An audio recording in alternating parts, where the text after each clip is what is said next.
Hello and welcome to the I'll Try That podcast. This week we are exploring the ethical brewer, Brewgooder, and Joe had a chat with the founder early this week, Alan Mahon. But I believe we're heading over to Barber, who may actually have some bad news for us beer drinkers. Indeed I do, I'm afraid, gents. I'll start it off with a question. Can anyone tell me what gynecomastia is? It's not an Italian dish, is it? To my knowledge, I've never ordered gynecomastia. Drabbers, any further takes on what gynecomastia is? It sounds like some form of gas cloud in space or some star that's been named out there. I quite like that. As a suggestion. I suppose I think there's a bit of is the phrase a misnomer here, because I hear gyna, and actually it's kind of a little bit easier when you see it written down, and I think of gyna. Anyway, I'll let you think of that on your own time. But the bad news that I've got, and this is an old article, so I'm just living in hope that I say an old article. It's from 2017. We're hoping that there's been some news since then, but gynecomastia is more commonly known as man boobs. Oh, okay. There has been some work done, and I hope, as I said before, I hope that this has been disproven, that due to the high level of phytoestrogens, which you may very well find in particularly hoppy beers, particularly IPAs, that these phytoestrogens, as I've coined them, in short, the connection is they're they're more prevalent in IPAs, and as a result, drinking IPAs or particularly hoppy beers increases your chance of developing man boobs. They're very en vogue at the moment, as we know. These phytoestrogens, they're really the cause. And so the more you drink of these very popular IPAs, the more chance of an impact that it may have on your figure. And it's also been slightly attributed to what's also known as brewer's droop, shall we say, not to put too fine a point on it. So I suppose it really just feeds into a bit of a general point that we would always make of enjoy all of these things in moderation, right? Yes, exactly. There are limits out there for a reason, and it's not just for the alcohol content, but as we're finding now, of what can affect our man boobs. So yeah, I think it's a very real study of a reminder. This news sadly has come too late for me, I'm afraid. But I suppose, all things in moderation, but also within your moderated amount of beer, try and switch it up. There's IPAs. So what I hear from this is the hoppy IPAs, you should have flat beers every so often. So we would say the traditional ales as well mixed in there. Well, this is now just an excuse for people to go out there and just explore different beers. If you've strictly been an IPA drinker all this time, now's the time to mix it up. I think that's fair enough. Yeah. So keep it versatile, folks, and your body will thank you for it. As Rich said, this week we're going to be talking about the ethical brewer, Brewgooder. We've got a special guest of Alan Mahon, who is the founder of Brewgooder. So here is the conversation that we had earlier this week. Alan, thank you very much for joining us. I'm really interested to have this conversation with you and find out a lot more about Brewgooder and the work that you've been up to. So maybe in your own words, you could just give a brief introduction to Brewgooder to the listeners. So I'm Alan, I'm the founder of Brewgooder. We are a people-positive beer brand based in Scotland. We kind of started our journey into beer, I guess, driven a lot by a love of beer amongst our founding team, but also by a very personal experience that I had when I was younger. I got sick from an unsafe water source, and whenever I tried to get into that space, I couldn't find something that was right for me. But when I started to drink beer and really fall in love with beer, I decided to put something that I really thought was cool in the beer industry together with something which was meaningful to me, which was clean water as a start, and then Brewgooder was born, I guess. We were founded in 2016. And since then, we've unlocked over 100 million litres of water for over 100,000 people in communities around the world. I am enthralled by this mission-driven business that you have created. Taking your own personal experience you just shared with us, so thank you for that. But driving this for a people-positive mission. I loving hearing these words strung together. And the fact is that you're not just doing this as something that you as your business are trying to be better for. This is actually impacting real people's lives, isn't it? I mean, you said there, you gave a stat about how much water you've given or provided to those who need it. Yeah, definitely. I think at heart, we're always about trying to use the power of beer. I think beer, when it's at its best, is a really social thing. People get together for a beer, they catch up with friends, they celebrate, whether it's music or art or sport. Beer is something that is inherently quite social. And I think that if you're able to harness that in a people positive direction that has a meaningful impact on people, then that's, a massive win-win for both you and others. In terms of water, we want to go well beyond that in the future to bring, that people positivity to, the UK and to the places where the communities which are actually enjoying our beer, and to bring that people positivity closer to home as well, which is really exciting. And I love that you are so hyper focused on water being the source. Obviously, it's an integral part of beer, making up 90% of the weight of beer itself. But it's obviously one of those. We take it for granted, I guess, water, especially in Western world and different sources getting clean water. But and I guess I'm kind of leaning back into the old design that you had on your cans, really told this story about villages that you were providing water to. Is that something, that was integral to when you first started out? Have you kind of broadened your scope of water providing now? Yeah, I mean, there's a number of things to unpack there. I guess the first one is that, we would consider ourselves a water positive brewery.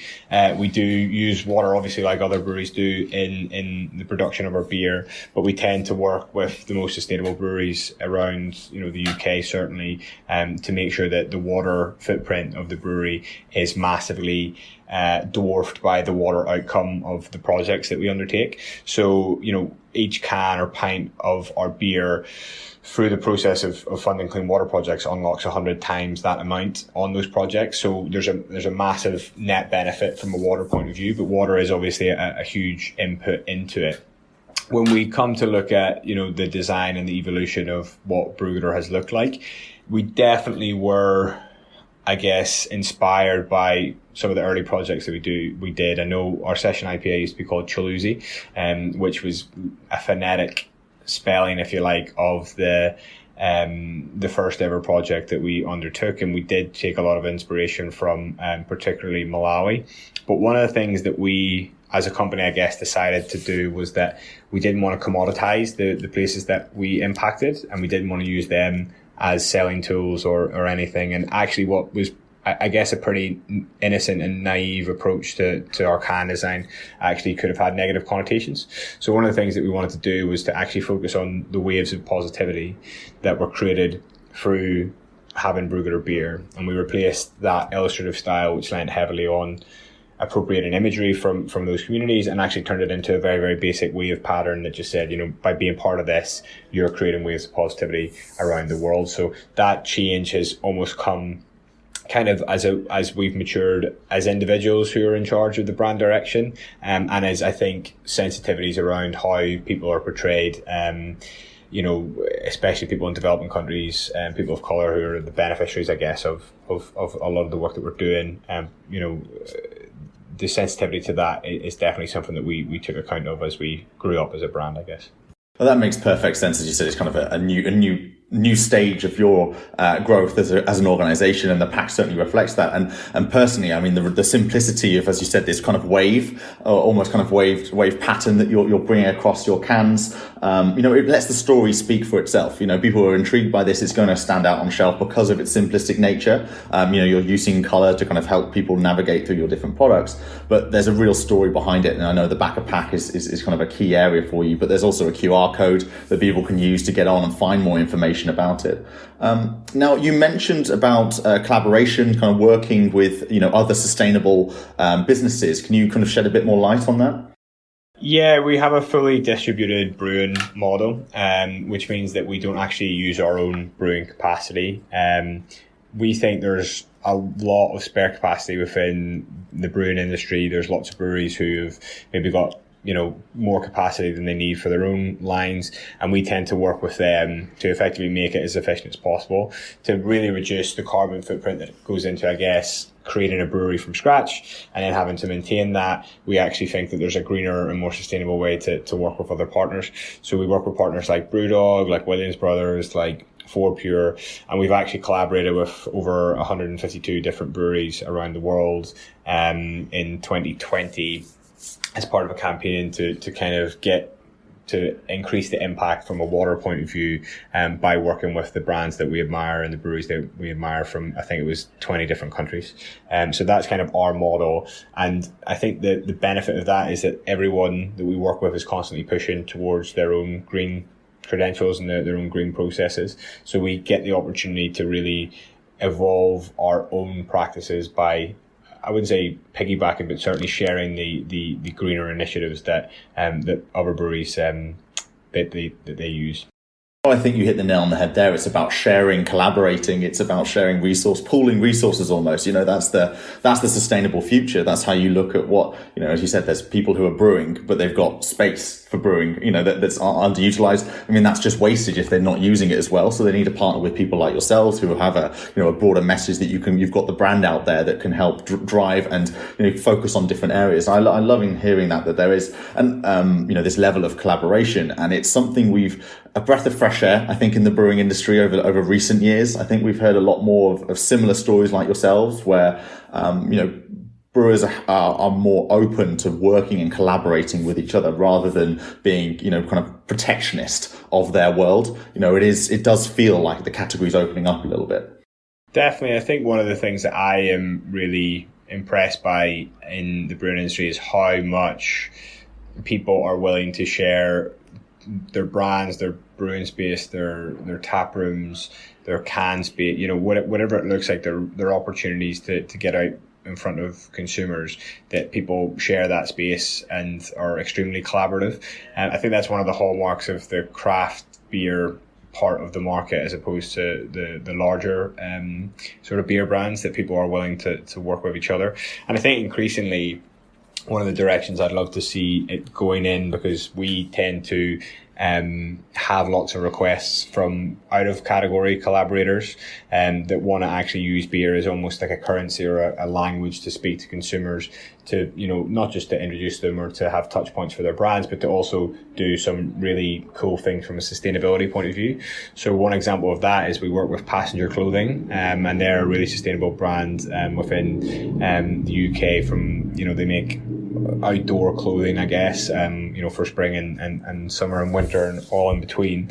And one of the things they wanted to do with us was to make a beer that could be enjoyed, by a lake or after a hike or a big cycle, but that also had a sustainability element from a planet point of view put in. So every one of the 4 packs that we have released with them has a 100x contribution from a water point of view, but also plants a native tree in the UK. So for me, that type of collaboration out with the category, because of the language of craft beer for consumers, is something that I think could really take off in the next 2 or 3 years.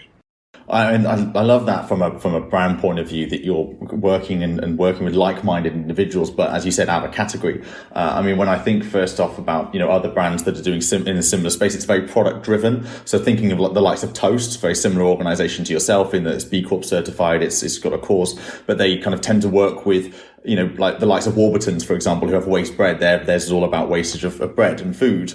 Whereas yourself, you're taking that same concept, but looking at it in a broader context about who else can we collaborate and work with, where sustainability is their output. Yeah, and I think more so than that is like how can you integrate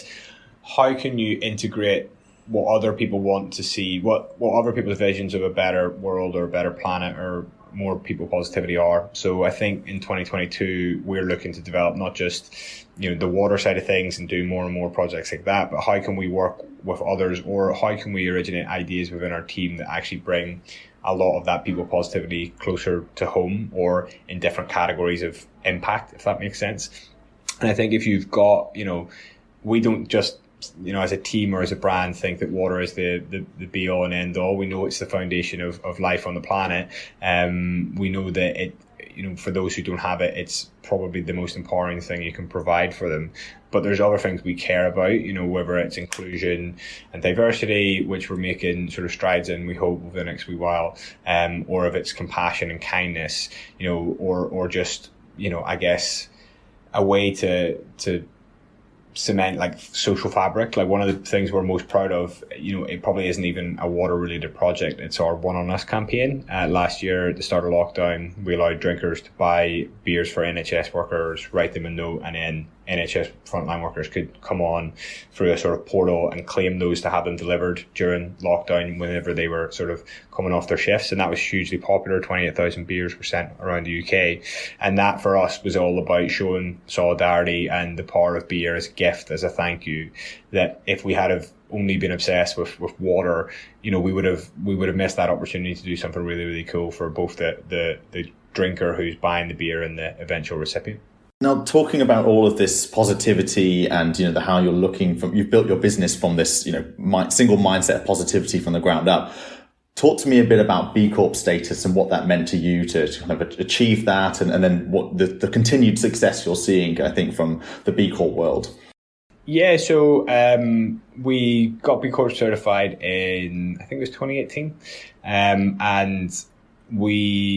I guess the part of it was that we said that we were this sort of company that did good things and tried to be on our best behavior, across all different areas of the business. And I think that if you say that, that's fine, but then you have to have that, in essence, verified, like who can go and say that actually these guys are, they're not talking rubbish, they're actually walking the walk. And for me, B Corp does that quite well. It's quite a stringent sort of set of criteria they have to sign up to, and it gets reviewed, definitely in a 3-year cycle, but it gives you the opportunity to improve, right? So we got, I think, a score of 96 out of a possible, 120, I think it is. We want to get as close to that 120 as possible. So we're actually going through a complete review of what we can do that's quite actually straightforward, because there's a lot of buy-in on the senior leadership team to make these things happen. But how can we implement them as our team grows, as our business develops, et cetera, et cetera. So we've really enjoyed that process. But one of the things we found that we seem to do quite well at was the community side of what we do, for obvious reasons that we've just discussed. And it turns out we were in the top 5% of B Corps from a community point of view in 2019 and 2021, which is class. That's a great thing for us to have, and that puts us in the same territory, I guess, as the likes of Patagonia and Tom's, and these are brands that we absolutely love and look up to and respect as business leaders, leaders of our business. So yeah, it's definitely great to know that someone's marking you and accrediting you. But I think part of the journey that we found the most valuable within B Corp is actually the trying to get better at part of it and trying to improve your score, because everyone wants to be better, I guess.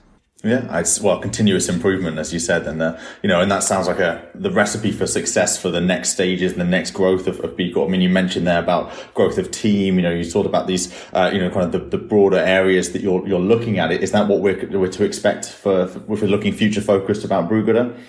Yeah, I mean, we've went from a team of 2 in March to a team of I think it's 6 people now. Really talented, increasingly diverse, very experienced. Anyone that we tended to hire before 2020, I think we're younger than James and I.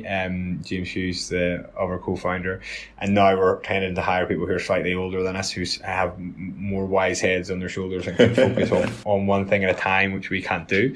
So I think definitely that's something to look out for. I think increasingly wider amounts of impact that are, we'll never leave water. Like, water is always going to be the foundation of what we do, because we think it is the foundation of life. But how do we do more empowering things for people at home and abroad, I think is the real thing to look out for. And then how can we just promote an industry norm of diversity and inclusion that's authentic, right? That we actually live out as a company internally. And we have a program called Work in Progress, where we're effectively trying to become a more inclusive and diverse workplace and advocate and ally to people who just don't look like us, right? There's people, the beer industry, certainly whenever I started in it, hasn't changed much in terms of the people that make it up. And I don't want to be part of a sort of exclusive club, because I think this industry is amazing. And I think there are people doing amazing stuff to make it look different. And if we can do that in our own authentic way, then that's definitely something that we want to focus on and hopefully people see happen over the next wee while. So I guess kind of turning the focus away from yourself and the organisation, what do you want to see, or what do you want the beer category or the industry to have achieved? What do you think success as an industry will look like in X number of years? Yeah, I mean, I think if you look at when I started drinking beer properly, I guess, 2012, 2013, and you look at it now, like the amount that's been achieved in such a short period of time is amazing. The amount that's still to be achieved is also amazing. But I don't feel that there's another, I guess, category or industry that's able to do it, or has the ability to do it so well as beer for various different reasons.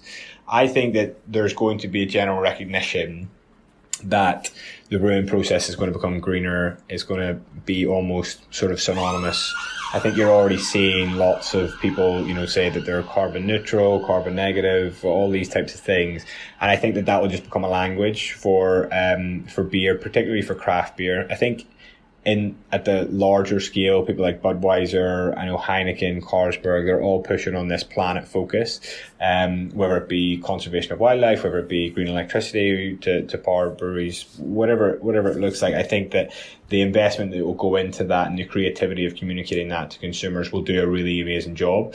What I'd love for beer brands to do is to continue the innovation side of things, not just in style, but how they market, how they include people, how consumers can get really, really involved, and then what that does to educate consumers on the long term to almost shape the future of the fixture in the supermarket or their taps in their local pub, because I think there's just so much innovation and creativity within the beer industry that if it focuses itself on more sustainability and more people positivity, then it has the ability around the world to really change things for the better. So that's kind of whenever I thought about starting Brewgooder, the reason I thought that it was possible to do Brewgooder was because I could see the sort of nascent trends in that direction of being better companies, of being more community focused, of being more sustainable. And I think that as we develop as an industry, that should hopefully become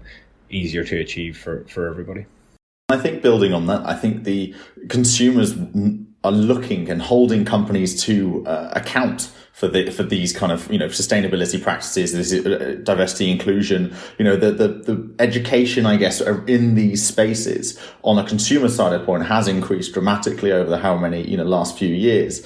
Obviously with lots of events that have happened to do that, but it means that consumers expect this from their organizations. And I think the work that you guys are doing and the broader, kind of group collective that you're working and operating in, are certainly kind of helping to drive that forward as well.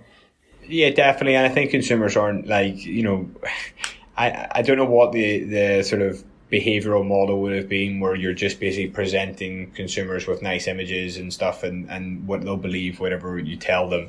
I think that social media, I think that just the education of consumers means that, they'll call bullshit on you if you're bullshitting them. And no one likes a hypocrite. If you're saying you're doing something and you're not doing it, then that's probably the worst position, or you're doing something that's completely against that. That's probably the worst position to be in as a human being and as a brand. So I think the ability to be transparent, I think is definitely key to building trust within the industry, so that if something happens that denigrates against a particular brand, there's other brands out there that say, actually, no, listen, this is what we've always done, this is what we believe in, blah blah blah blah, so that consumers are aware that at a top level that this is happening. What people say and what they do is aligned, in breweries across the world, I guess. So talking about more information and kind of getting things out there, is there anything else that we should be on the lookout for Brewgooder coming up? Any new product launches, anything, initiatives that you're really excited by that's coming up? Yeah, there's lots. There will be too many to kind of squeeze into this and to explain, but I think if people want to follow our Instagram, is probably the best place to do it. So it's just Brewgooder or at Brewgooder. If you want to join our mailing list at brewgooder.com, you'll be the first to know everything. But what we're going on is quite a big journey between now and I think the middle of next year. That if people like what they see and how often they see Brewgooder, they'll be blown away by the plans that we've got for 2022 in various different directions. So I guess my only advice to be between now and then is to keep an eye on us and to sit tight. And watch this space by the sound of things. So definitely, definitely be following. So thank you, Alan, again for jumping on and telling us all about the work that you guys are up to and the broader context. It was I feel I'm really looking forward to hearing and seeing what happens next with everything Brewgooder. So thank you very much. My pleasure. Cheers, Joe. So, only one less thing to do that we didn't cover in that interview, fellas. We need to talk about the beer itself and the taste. Yeah, so I've been trying, well, actually, to be honest, this is my second attempt at trying some of the beers. I have actually been through each of them a couple of times before. I am currently trying the Session IPA, which, I mean, it really is sessionable also because it's, only 3.7%, but also a lot more characterful than you could probably expect from a 3.7. I also shared one of the tropical pale ales with my dear brother, who described it as like a can of umbongo. I think his memories of umbongo might be slightly different to mine. I would have probably murdered one of these in my lunchbox back then, but I may have a taste of it and remind myself. It sounds like he's getting what he's expecting from it's a tropical pale, and he's getting a very tropical. I mean, I think of tropical when I think on bongo. It legit is tropical, right? I'm also drinking the tropical pale ale as well, and I get where your brother's coming from with the umbongo. It may be not as not as strong as an umbongo in flavour wise, because umbongo is literally just fruit juice. But I do get the tropical taste, and I do get the tropical vibe that's coming through. I mean, I'm all for like a nice tropical pale ale. I always think pale ales have a lot of flavour to them, and it feels like from what you're saying that they're really leaning into this quite fruity side of that pale ales can give you as a platform. I'm tasting the tropical pale, and I can see palm trees, a soft ocean breeze, and I can hear someone playing the ukulele. Although my psychiatrist says I need to book in again. But yeah, so tropical. And sorry, yeah, Travis, as you were saying, maybe not as sort of strong tropical flavour as the umbongo. I mean, don't think. I suppose I'd say to people, don't think of this as that sweet. It's not actually the fruit juice. It is quite almost meeting in the middle between an umbongo. Stop laughing at umbongo. It's meeting you are halfway between a beer and an umbongo. I'm laughing at I'm laughing at the comparison we've gone to a discontinued drink that I haven't drunk in years, and the pale ale that we're sipping now. It just tickles me. I just sip it in the Congo. That's all I've got to say to you, mate. But are you guys trying the tropical, or because we've also got I believe if you get all of the the can selector, you can have the Session IPA and the lager, right? What have you guys got? Yeah, so I've consumed the IPA, very tasty, exactly as you said. Quite nice being that 3.7, very hoppy as you'd expecting, but not like a full-bodied, blow your head off kind of hoppiness. It's a very sessionable IPA. Their lager for me is the one that stood out. It's a very full-bodied lager, so it isn't like a weak, we're expecting to be like a mass, kind of American-styled lager. This is, I guess, closer to as we'd say, like the Brooklyn lager in that sense. It's not dark. It's definitely an amber lager, but it's got a lot of flavour to it. But what struck me so much when I'm looking through the beers for Brewgooder, of course, they've got those three core ones that we've talked about. But they've done a lot of work in collaborations. They've got Northern Monk collaboration. They've got a Magic Rock collaboration. They've got London Fields collaborations, their most recent ones. So, lots of good breweries, lots of good beers there. Because we're drinking beers right now, which are coming in, the old design, let's say, the design that's very intricate, lots of different illustrations. And then they show on their website and they've been talking about a new redesign. What do you think of that? So I've got the old design kinds now. And I like them. There's lots going on, and I really enjoy kind of their logo. I think is really, really nice. The kind of the bit more joined up handwriting and kind of the big like Aztec-y maybe design going across the back. But I'm looking at the new cans now, and I also really like them for their simplicity. I think they're bold, they're nice, they're clear, they're kind of showing what it is.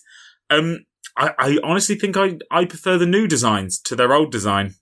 Interesting, because you'd usually think craft beer, the more intricate, kind of quite wacky, let's say, is kind of the norm. Whereas these guys have gone obviously this more simplistic. I mean, legibility wise, their new logo, Brewgooder, written across the top on a white background, Rich, that must be a lot easier to read, right? Oh, what, like 100% with my dyslexia and me and you have discussed before, Joe, looking at different fonts and stuff like that. The Brewgooder, the new Brewgooder design, I really, really like. It's clear, it's precise, and it's not hard for me to read. What do you think, Barber? Do you think this new design is making waves for you? So I actually, do you know what? I feel like this is controversial. I like the old style. However, I appreciate. I feel like the people at large might not necessarily know about Brewgooder yet. Correct me if I'm wrong. But so the new design for me, I'd quite like to see. It's more recognisable. I think you're going to be able to spot it a bit easier. So if you stick with that for a little while, they could always bring back the old one. And because I really like that, I guess it's kind of Malawian style with the... what they have managed to retain is the iconography with the spade and the sort of weaving behind it. But it sort of expands from there. And I'd maybe like to see that back one day. But I suppose it's a little bit easier with the design these days to just make it a little bit more recognisable and particularly with a brewery like this that's got a really sort of strong positive ethos. I think people will get behind that and they'll say, well, yeah, no, I'll have a Brewgooder. And that might just help them sort of become more of a household name. And then they could go to, as you say, slightly more elaborate and quirky, I think is maybe the best word for the design. Last question from me to you guys. Now, we'll have talked, I'm sure, with Alan about the background. We've heard all about their ethical brewing practices, the B Corp situation. Question to you both that I have. Would you be happy paying more money for Brewgooder beer, knowing that a large section of that goes to supply water and charitable causes and needs to those that need it? In short, yes, I would. Great. That's it. Thanks very much for coming on the I'll Try That podcast. So I was going to expand on that a little bit. Helps when the beer tastes nice. Do you know what I mean? That for me is always going to be in there. But in short, abso-bloody-lutely. And I also as well, like, the beer tastes good, but also it's not more expensive to the point where it's eye-wateringly expensive. Yeah. Similar, a bit. I mean, I guess the recent example of that is Rich paying way too much money for a one-off music beer or something. Yeah. If I could only afford one can a month, that is when I might start to reconsider. Call me a mean old boring, Scrooge. But sorry, Joe, tell us about the numbers. So numbers wise, Brewgooder on Instagram have 22k followers. Brewgooder on Twitter have 7.5k followers. Yeah, nice. Good on you. Well, either way, Brewgooder, keep up the good work. Yeah, I'm excited to see where they go and what they're going to bring out next. And that's all we have time for this week's episode of the I'll Try That podcast. And so from me, Joe, Rich, Barber, and Simo, goodbye. And don't forget to follow us on Instagram, Twitter, I'll try that podcast.com. and watch us on YouTube. Goodbye now.